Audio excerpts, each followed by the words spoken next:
Namaste, and welcome back to our continuing journey through the Avadhuta Gita. Today we continue this profound journey with a continuation of Chapter 2. I hope you enjoy it. Chapter 2, Part 4, Verse 31. He attains the Supreme Self, who is eternal, pure, fearless, formless, and supportless, who is without body, without desire, beyond the pair of opposites, free from illusion, and of undiminished power. Pairs such as heat and cold, pain and pleasure, ignorance and knowledge, life and death, which are all relative. He attains the Supreme Eternal Self, in whom exists no Veda, no initiation, no tonsure, no teacher, no discipline, no perfection of symbolic figures, no hand posture, or anything else.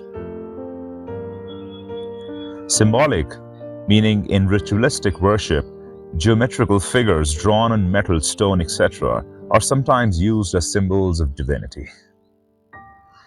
Hand postures, meaning mudras, used as an art of ritualistic worship. He attains to Supreme, Eternal Self, in whom is neither Sambhavi, nor Sakti, nor a Navi initiation, neither a sphere, nor an image, nor a foot, nor anything else, neither beginning nor ending, nor a jar, etc. Sambhavi, meaning Tantrika texts speak of three kinds of initiation. Sambhavi initiation, which is very rare, is that in which teacher, by a mere word, look, touch, or by will, imparts the highest knowledge of God to the disciple instantly. Sakti initiation is that in which a teacher instills into a disciple a great spiritual power which will of itself, within a reasonable time, bring about a disciple's spiritual emancipation. The disciple does not have to exert himself for this realization. Such initiation is also exceptional. Anavi or mantri initiation is that in which the teacher, on an auspicious day, instructs the disciple concerning the method of spiritual practice he should follow. He gives him a word or a phrase, called a mantra, to repeat and offers other necessary instructions. The disciple must practice according to these instructions to gain spiritual knowledge. Jar.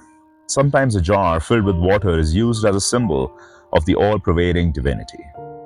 He attains to the Supreme Eternal Self, from whose essence the universe of movable and immovable objects is born, in whom it rests, and into whom it dissolves, even as foams and bubbles are born of the transformation of water.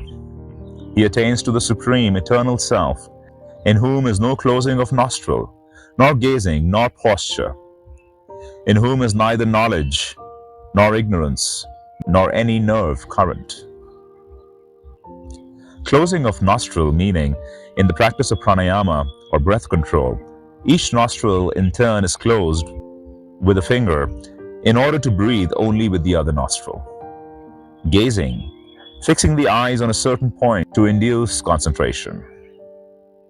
Posture, a particular way of sitting which allows the body to be most comfortable, yet conducive to the practice of mental concentration.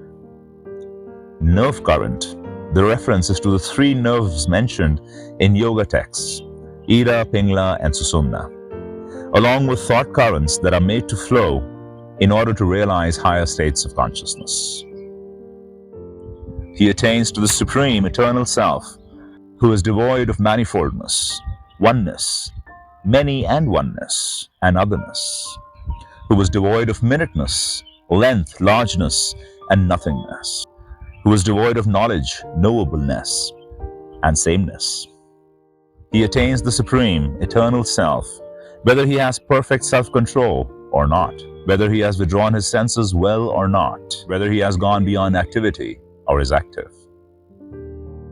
He attains the Supreme Eternal Self, who is not mind, intelligence, body, senses, or egoism, who is neither the subtle elements nor the five gross elements, nor of the nature of space. When injunction cease, and the yogi attains to the Supreme Self, his mind being void of differentiations. He has neither purity nor impurity.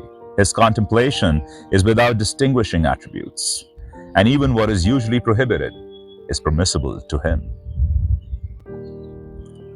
Injunctions, meaning prescriptions given by the scriptures to a spiritual aspirant in regard to what he should practice. The yogi who has attained the highest is beyond the need for such prescriptions. Contemplation, meaning the spiritual aspirant is prohibited from doing certain things, just as he is enjoined to do other things. But upon attaining the highest, he goes beyond all injunctions and prohibitions. Realizing himself as the Absolute, he may act even in an apparently evil way, just as God does some apparently evil things in his creation.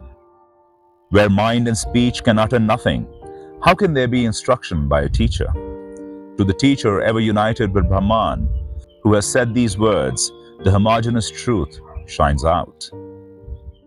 Wow. Wow, what a beautiful and powerful chapter.